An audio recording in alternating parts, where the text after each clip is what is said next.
Bir necha kundan beri bo'layotgan qo'ng'iroq murojaatlarni hisobga olib, bu mavzu haqida ozgina huquqiy jihatdan to'xtalib o'tmasa bo'lmaydi deb hisobladim. Sabab kulgili ish bo'lyapti. Qayerdan boshlangan bilmadim. Topshiriq kompaniya, biroq so'nggi kunlarda ko'ryapmiz, joylardagi hokimlar aholini uylariga bostirib kirib, "Men bu yerni tozalamabsan, men bu yer iflos ekan" va hokazo degan gaplarni gapiryapti. Qo'pol aytganda, qaynona rolini bajarishga o'tib ketishdi hokimlar. Juda ham kulgili. Bugungi kunda hokimlarni endi uylarga kirib, sipir-sidir masalalar aytishi. Xo'p, bu qanchalik to'g'ri degan savol bo'lishi mumkin.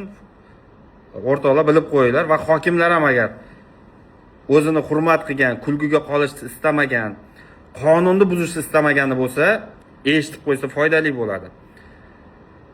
O'zbekiston Respublikasining qonunchiligida, ya'ni ma'muriy javobgarlik to'g'risidagi kodeksda ham, jinoyat kodeksida ham javobgarlik bor. Fuqaroning xohishiga qarshi uni turar joyiga kirish. Bu agar mansabdor shaxs bo'lmasa, ma'muriy tartibda javobgarlikka tortilib jarima qo'llaniladi. Agar mansabdor bo'lsa yoki boshqa bir g'ayriqonuniy bostirib kirish rejasi bilan kelgan shaxs bo'lsa, bu jinoiy javobgarlikka ham sabab bo'lishi mumkin va bu 5 yilgacha maksimum ozodlikdan mahrum qilish bilan jazolanishgacha olib keladi. O'rtoqlar, ya'ni birinchi navbatda fuqarolar bilib qo'yadigani, sizni eshigingizni kimdir hokim kelib taqillatadimi, boshqami, istasangiz uni kirgizmaslikka haqqingiz bor. Marhamat borda bostirib kiraman desang, tintuv o'tkazaman desang, suddan sanksiya olib kel. Uyimga kirishga degan masalani qo'yasiz. Prosta kirgizmasdan haydab yuborishingiz ham mumkin. Mas'ullar bilib qo'yadigani, sizni birovni uyiga bostirib kirishga, uni xohishiga qarshi kirishga haqqingiz yo'q.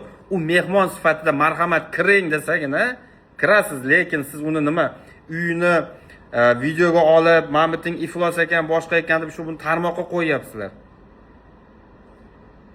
Bu boshqa javobgarlik ham olib keladi. Shuni bilib qo'yish kerak. Ya'ni ayni paytda hokimlarni uyma-uy kirib, qaynona rolini bajarib qilayotgan harakatlari to'liq noqonuniy hisoblanadi. Bunaqa o'zingizlar kulgiga qo'ymanglar va davlatchilikni bunaqa sharmanda qilmanglar.